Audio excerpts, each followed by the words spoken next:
Bonjour à tous, j'espère que vous allez bien. J'ai enfin trouvé le temps pour filmer une vidéo où je vais vous parler de mes dernières lectures qui s'avèrent être 3 essais, dont 2 qui sont portés sur la littérature et un sur le bonheur ou la grande arnaque.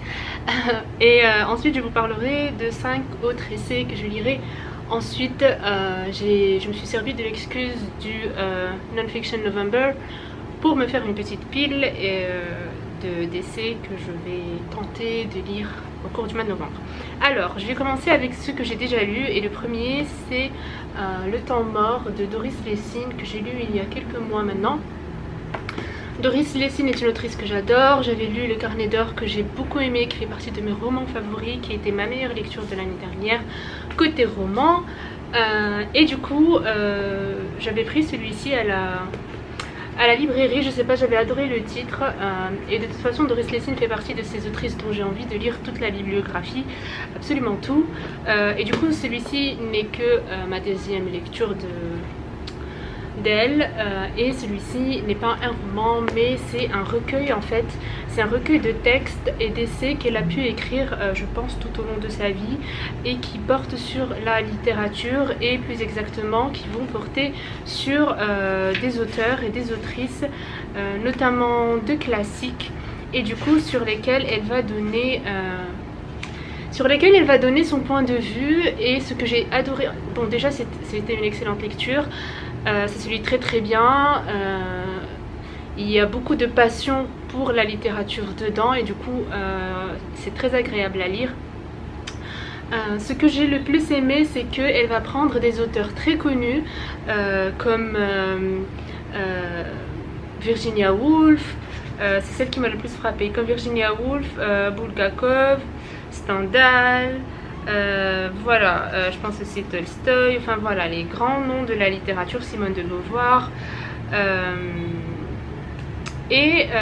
En fait, elle va prendre des grands noms de la littérature, mais elle va pas parler de leurs œuvres les plus connues. Elle va plutôt se pencher sur des œuvres, on va dire, secondaires de ces auteurs-là. Et donc, c'était très intéressant. Et on le sent en fait, déjà elle est très passionnée par ce qu'elle raconte. C'est très simple, elle le dit d'une manière très simple que j'ai beaucoup aimé. Elle ne va pas chercher des mots très littéraires ou très compliqués pour ceux qui ne s'y connaissent pas. Et elle, Doris Lessing est quelqu'un qui est très... ça lui tient beaucoup à cœur le fait de rendre la littérature très accessible en fait à beaucoup de monde. Et elle accorde beaucoup d'importance à l'avis des lecteurs concernant les œuvres littéraires autant que les avis des experts en littérature. Donc voilà, elle est vraiment très portée sur la chose. Pour ceux qui ne le savent pas, Doris Lessing était une autodidacte, c'est-à-dire qu'elle avait quitté l'école très tôt, elle s'est formée par elle-même. Voilà, c'est une femme qui est très inspirante, et du coup, comme je disais, ce que j'ai beaucoup aimé, c'est qu'elle parle des grands noms de la littérature, mais elle va parler de leurs œuvres les moins connues, en tout cas que moi je ne connaissais pas. Et du coup, ça nous donne une autre idée sur les auteurs et sur ces œuvres-là, du coup, qu'elle nous fait découvrir. C'est un livre qui fait grimper nos wishlists, voilà, jusqu'au plafond, parce que ça donne énormément d'idées de lecture. Elle parle aussi beaucoup de littérature africaine, de romans classiques africains, voilà, que je connaissais pas du tout non plus, parce que Doris Lessing, elle a vécu au Zimbabwe, l'ancien Zimbabwe, je pense que c'était au Zimbabwe quand elle était petite. Elle a aussi vécu en Afrique du Sud, du coup elle a beaucoup vécu en Afrique. Et ça lui tient à cœur. Ce que j'ai beaucoup aimé aussi, c'est qu'elle va donner son avis un petit peu personnel sur les autrices et les auteurs. C'est-à-dire qu'elle va dire que... C'est-à-dire qu'elle va parler du caractère de merde de Virginia Woolf par exemple. Et du coup ça déconstruit totalement cette idée, cette vision idéale qu'on a des auteurs et des autrices. Et on se rend compte en fait que ce sont des gens comme les autres, et que voilà... Ils ont bon genre avoir écrit de grandes œuvres, mais en tant que personne et individu dans leur vie sociale et hors littérature, et ben voilà, ils n'étaient pas aussi parfaits, pas aussi posés, pas aussi sages qu'ils en ont l'air dans leurs œuvres, et ça j'ai beaucoup aimé. Voilà, du coup on découvre pas mal d'anecdotes sur les auteurs et les autrices. C'est un livre que je recommande beaucoup et je pense que qu'il servirait aussi d'un cadeau intéressant à offrir à quelqu'un qui aime la littérature et à qui ça peut donner des idées de lecture en fait, et de très bonnes idées de lecture. Voilà, c'est limite les recommandations littéraires de Doris Lessing. Voilà, en tout cas moi c'est comme ça que je l'ai vu. Ensuite j'ai envie de vous parler de celui-ci, Et si les œuvres changeaient d'auteur, de Pierre Bayard. Pierre Bayard est un auteur que je ne connaissais pas du tout. Je pense que je n'ai jamais lu d'essai littéraire. Je crois qu'on peut... je pense que c'est la catégorie dans laquelle on peut mettre celui-ci. Oriane est une personne qui est très passionnée par la littérature. Et je pense qu'elle est... J'ai oublié le nom, comment tu appelles ça. Et du coup, elle est très passionnée aussi par les essais littéraires. Et c'est elle qui m'avait conseillé cet auteur. On était ensemble à la librairie d'ailleurs il y a quelques années. C'est elle qui me l'avait conseillé et j'avais pris, je pense, presque tous les livres que j'ai trouvés de lui à la librairie, parce qu'elle m'avait dit en fait qu'il était assez facile à lire, voilà, pas très compliqué, pas très technique, et effectivement c'est le cas. Les titres de ses œuvres sont assez intrigants, comme celui-là, Et si les œuvres changeaient d'auteur. Déjà le titre m'avait beaucoup... Déjà le titre m'avait parlé tout de suite, parce que j'ai trouvé qu'il était assez osé et pas du tout conformiste, un peu rebelle, et voilà, je trouvais que c'était une idée dingue et j'avais envie de découvrir ce qu'il voulait dire par là, et si les œuvres changeaient d'auteur. Et là en fait dans le résumé il nous dit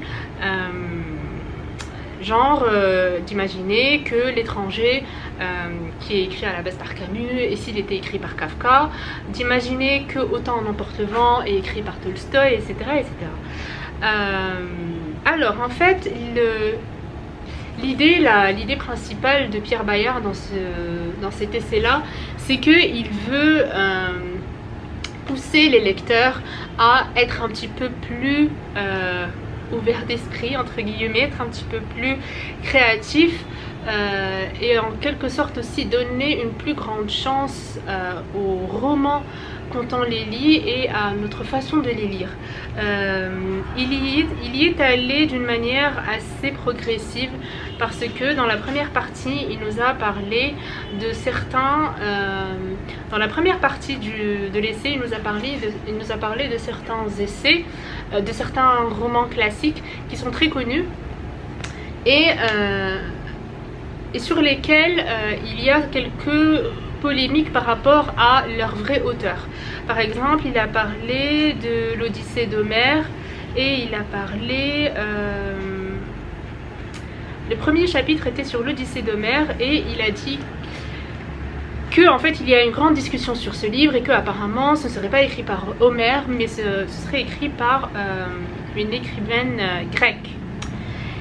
Et en fait c'est pas quelque chose qu'il a imaginé, c'est quelque chose, c'est un débat qui existe pour de vrai, et c'était hyper passionnant à lire. On a l'impression d'être dans une sorte de polar littéraire, parce qu'il va comparer en fait l'Iliade et l'Odyssée, et il va montrer en fait il va citer les arguments de ceux qui pensent qu'ils ne sont pas tous les deux écrits par le même auteur. Et genre il va dire que voilà,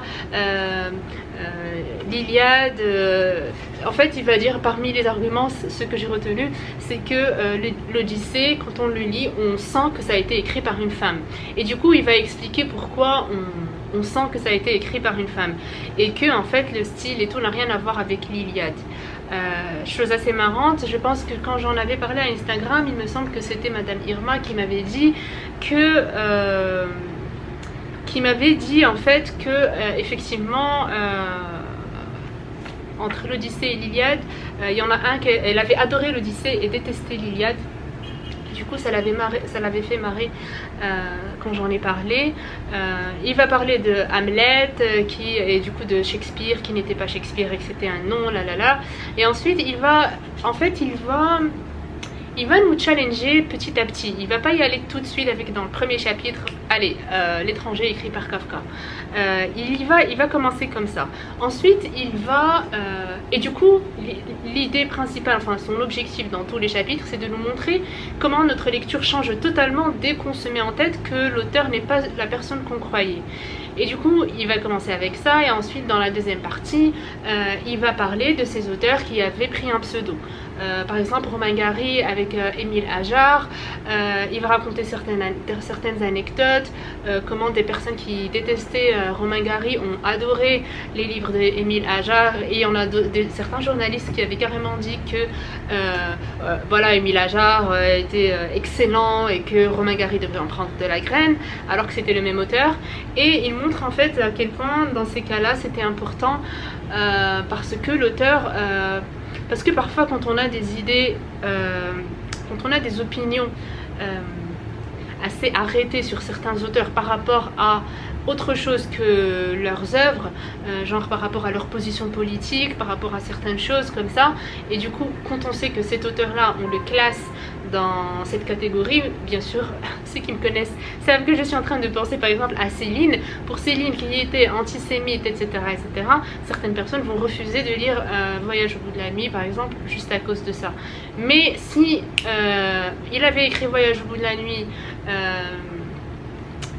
sous un autre nom, même si Céline n'est pas son vrai nom déjà, mais tout le monde savait qui était derrière, mais genre s'il l'avait écrit sous un autre nom et sans que personne sache que c'est lui, je pense que Voyage au bout de la nuit par exemple, c'est sûr qu'il aurait été lu par plusieurs personnes, beaucoup plus, voilà, et ça aurait été lu autrement aussi.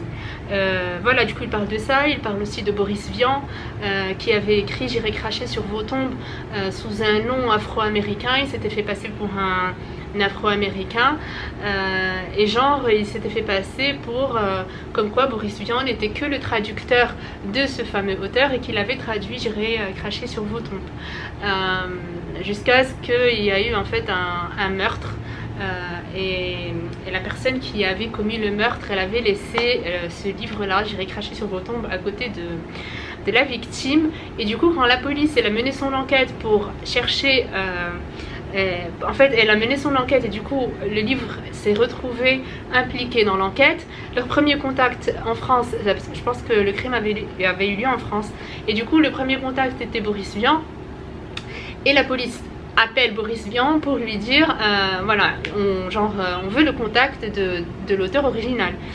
Et là le truc très marrant, comme le dit Pierre Bayard dans son livre, parce qu'en fait Boris Vian, qu'est-ce qu'il fait? Il va s'amuser à essayer de traduire J'irai cracher sur vos tombes, de le traduire dans sa version originale, c'est-à-dire en anglais, puisqu'il était supposé être écrit en anglais au début.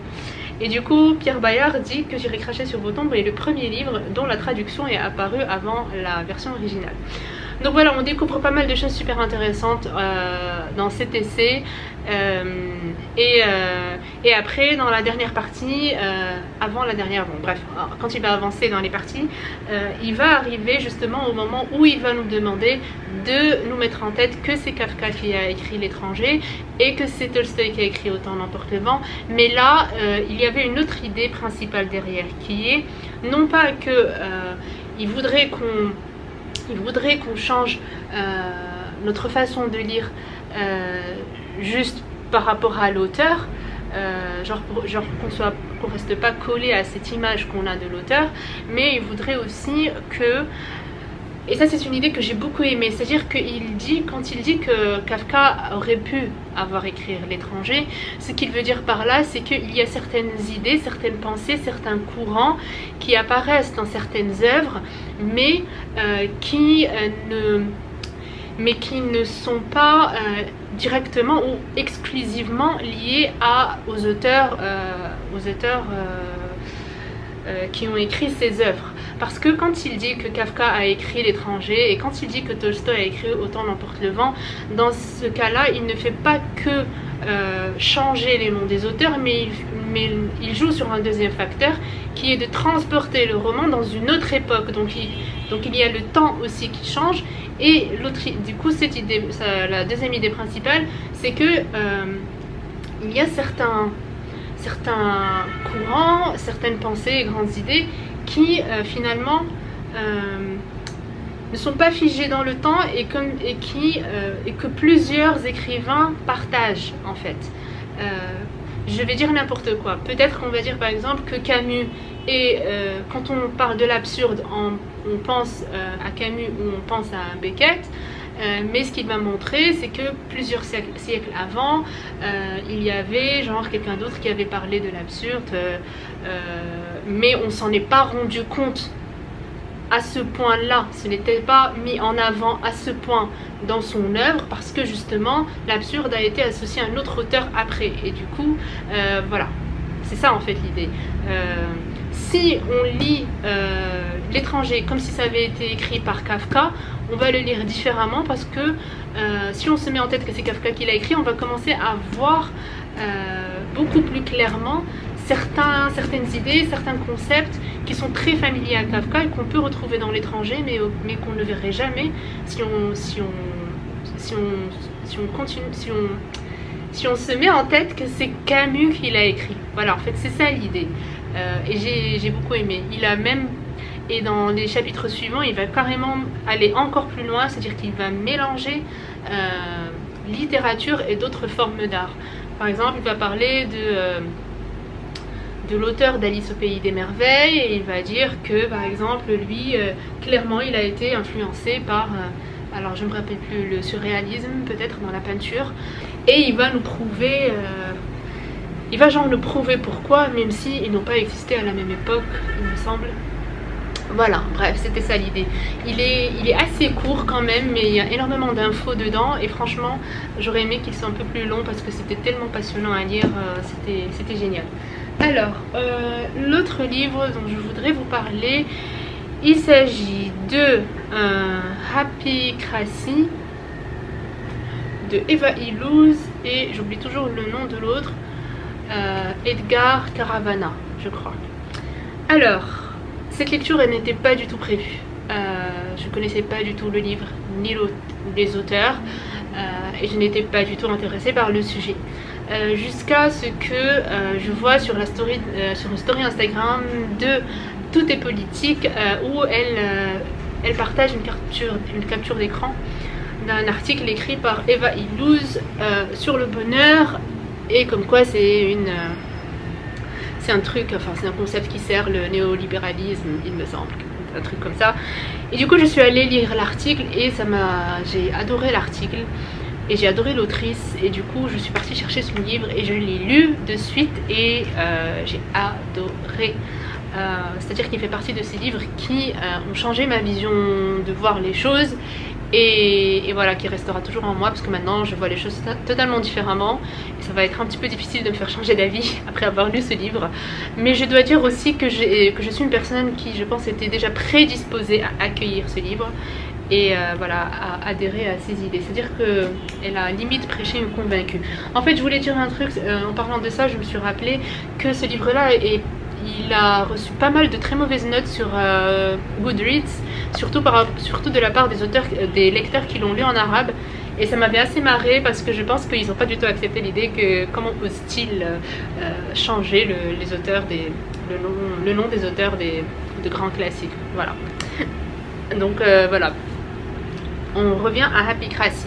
Eva Illouz, déjà, c'est une femme qui est née à Fès, au Maroc, et qui ensuite elle est partie en France à l'âge de 10 ans, et maintenant elle est, je pense, chercheuse et prof de sociologie, je crois, à Jérusalem. Je n'avais jamais entendu parler d'elle, et en fait, dans Happycracy, eh bien, elle va tout simplement descendre. Tout ce qui est développement personnel, elle va beaucoup parler de cette notion du bonheur et de la psychologie positive depuis son invention, par qui, pourquoi, pour servir quelle cause. Et en fait l'idée c'est de montrer, elle va déjà beaucoup parler aussi de les énormes investissements financiers qui ont été faits par rapport à ça, ne serait-ce que tout ce que rapporte le coaching aujourd'hui, tout ce que rapportent les livres sur le développement personnel, sans parler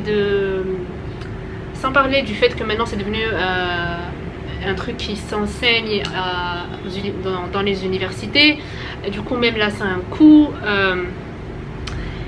Et en fait l'idée c'est que je vais aller en fait un petit peu droit au but et je vais prendre des raccourcis parce que sinon voilà ce serait trop long. Mais l'idée principale déjà c'est qu'on n'est pas obligé d'être heureux. Déjà en fait elle souligne beaucoup à quel point aujourd'hui on parle beaucoup de il faut être positif, il faut être heureux, il faut trouver le bonheur, l'espoir, voilà tous ces critères positifs avec lesquels on se met la pression aujourd'hui. Elle va montrer en fait comment ça a été créé, pourquoi, etc. Et surtout rappeler qu'on n'est pas obligé, que la réussite ne veut pas dire le bonheur, que le bonheur ne veut pas dire la réussite. J'ai bien aimé quand elle a dit que pourquoi est-ce qu'on dit pas que c'est bien quand il y a une absence du négatif, mais plutôt on fait pas ça, on fait l'inverse, on insiste, il faut qu'il y ait du positif pour que ce soit bien, pour que ce soit bien vu, et il faut qu'il y ait surtout de plus en plus de positif. Il faut pas, voilà, parce que quand ça stagne, ben, ce n'est plus du positif, on s'habitue trop vite, on déprime, voilà, du coup on nous met dans cette perspective là qu'il faut qu'on soit toujours de plus en plus heureux, de plus en plus épanoui, et du coup on a toujours cette pression là parce que c'est infini en fait, c'est quelque chose d'infini. Et elle va beaucoup parler de ça dans le cadre des entreprises. Le fait quand il parle de flexibilité, il faut être très flexible, il faut, voilà, quand on parle du bonheur au travail, la direction du bonheur, faire en sorte que les employés soient heureux, tout ça, tout ça en fait c'est juste pour servir le système capitaliste. En fait tout ça c'est pour que vous soyez plus productif. Si tu vas être heureux mais tu vas pas être productif pour la boîte, on s'en fout que tu sois heureux en fait. Donc voilà, elle va parler de beaucoup de choses. C'est un livre qui est assez court, il faisait 200 pages sur la liseuse, il faisait même 160 pages ou 170 parce que tout le reste était des notes. Mais voilà, moi j'ai beaucoup aimé, et l'idée principale c'est ça, et elle montre à quel point en fait toutes ces idées sur le bonheur et tout ça, bah, c'est un peu des trucs de charlatans, alors qu'on nous le présente toujours comme une science, et en fait alors que c'est pas scientifique, il n'y a rien, aucune preuve, c'est basé sur rien. Elle va aussi parler de la fameuse formule qu'utilisent des gars de la psychologie positive, qui dit que eh ben, notre bonheur il est 40% défini par nos gènes, 40% défini par nos gènes, je crois 10% défini par notre environnement, et je crois 40% qui reste, genre ça ne tient qu'à nous, et il me semble. Et du coup ça montre ben, que si tu veux être heureux, que tu veux changer les choses, ben, il faut que tu travailles sur toi. Et en fait elle va beaucoup insister sur ça aussi, sur le fait que pour montrer encore plus à quel point toute cette psychologie positive sert le capitalisme, c'est parce que c'est une approche qui est très individualiste. C'est-à-dire que dans tous les discours qu'on entend aujourd'hui, tout est en toi, toi seul tu es capable de te rendre heureux, toi seul tu es capable de trouver les réponses, voilà, C'est un discours qui est très individualiste et bien sûr on est aujourd'hui très centré sur nous-mêmes et ce qu'elle dénonce, c'est que justement on a oublié cette notion de communauté et de collectivité et qu'il faudrait absolument qu'on y retourne. Et cette idée-là, je l'ai retrouvée dans pas mal de mes lectures récentes et je suis plutôt d'accord avec en fait. Donc voilà, c'était un livre qui était très intéressant. Il y a quelques temps, j'avais mis sur Instagram que j'avais plus envie d'écouter. Enfin, c'est pas que comme si je les écoutais avant, mais j'avais montré certains podcasts justement qui parlent de ça, du bonheur, développement personnel, tout commence par soi, tout est en soi, etc. Et j'avais mis genre une croix en disant que plus jamais, je n'écouterai plus jamais ça après cette lecture. En fait voilà, c'était par rapport à ça. Donc maintenant, aujourd'hui, je me méfie de tout ce qui est psychologie positive. Déjà je détestais à la base. Donc comme je disais, elle a prêché une convaincue. Mais aujourd'hui, c'est genre je fais même. Aujourd'hui, je n'ai même plus de doute en fait. Enfin, il y aura toujours un petit peu de doute me concernant par rapport à tout, mais c'est à dire que 1% de doute, voilà, et 99% je suis certaine. C'est à dire qu'aujourd'hui, voilà, à chaque fois que je vois tout ce qui est psychologie positive, le bonheur, être heureux, blablabla, nanana, tout ça maintenant, ben ça rentre par là, ça sort par là, ça ne me dit absolument plus rien du tout. Et voilà, et aussi à chaque fois que je vois tout ce qui est très centré sur l'individu, ben je m'en méfie. Voilà. Je sais plus ce que je voulais dire. Donc voilà, moi c'est une lecture qui m'a beaucoup plu. Après, je suis sûre que ça parlera pas à tout le monde. Je suis sûre que ceux qui ont étudié la psychologie positive, ils seront certainement plus critiques avec elle. Mais voilà, moi j'étais déjà... c'était pas très difficile de me convaincre. Voilà, j'ai toujours... Et en fait, d'après la psychologie positive, je serais une pessimiste d'ailleurs. Je sais pas, peut-être. Je serais pas étonnée si on me catégorisait de pessimiste en fait. Voilà. Voilà, donc c'est tout pour ce que j'ai lu. Je vais vous montrer rapidement. Je suis en train de lire Lean In de Sheryl Sandberg que j'aime beaucoup et j'ai été étonnée qu'il me plaise autant. Je pensais que j'allais détester. Ensuite pour le Black, non pas le Black, pour le Non-Fiction November, les essais que je vais lire, et je pense que je vais vous les présenter par ordre de priorité. Le premier que je lirai, ce sera un autre essai par rapport à la littérature, mais cette fois-ci écrit par Foucault et La Grande Étrangère, c'est le nom de cet essai. Rien que le nom déjà.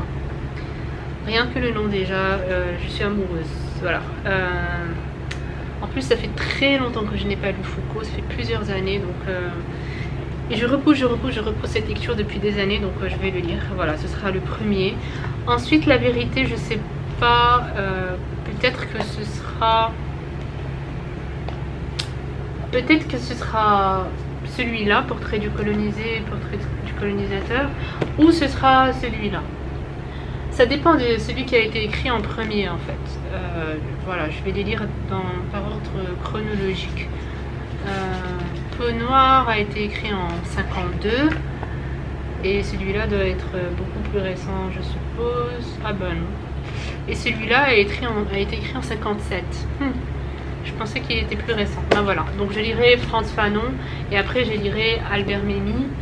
Et enfin, je suis quasi certaine que j'aurai pas le temps au cours du mois de novembre, mais voilà, je la mets quand même dans cette palle pour qu'il y ait une lecture féministe en moins dans ma palle. Et du coup, c'est Inceste d'Anaïs Nin et qui est, il me semble, son journal intime des années 1932 à 1934. Donc voilà, je pense que cette vidéo est assez longue comme ça doit faire une demi-heure. J'espère que ça vous aura intéressé. J'espère que ça vous saoule pas trop que je parle d'essais et que je lis encore des essais en novembre. Peut-être que je lirai un roman ou deux en novembre si l'envie m'en vient et si je suis lassée des essais. Mais voilà, dites-moi si ça vous saoule que je parle beaucoup d'essais et si vous voulez que je parle aussi de romans. En fait, je n'ai jamais trouvé séduisante cette idée quand j'entends des booktubeurs et des booktubeuses parler comme ça, et genre comme si elles faisaient des vidéos, comme si en fait elles allaient, alors comment dire, j'aime pas les booktubeurs et les booktubeuses qui considèrent leurs abonnés et leurs followers comme des clients, voilà, et qui vont du coup lire juste ce que les abonnés ont envie de voir, etc. etc. C'est pas du tout comme ça que je raisonne. Moi je raisonne plutôt, je lis ce que j'aime et du coup les gens qui me ressemblent, ils vont me suivre et je pense que c'est beaucoup plus cool comme ça. Quand je vous pose la question par rapport au roman, c'est parce que j'aime aussi les romans. Et que voilà, même si je lis des romans, ben j'en lirai certains qui sont à mes goûts. Voilà, mais juste dites-moi, comme ça je saurai. Je vous souhaite de passer une bonne semaine, faites de très bonnes lectures et vivement le week-end. Voilà, salut.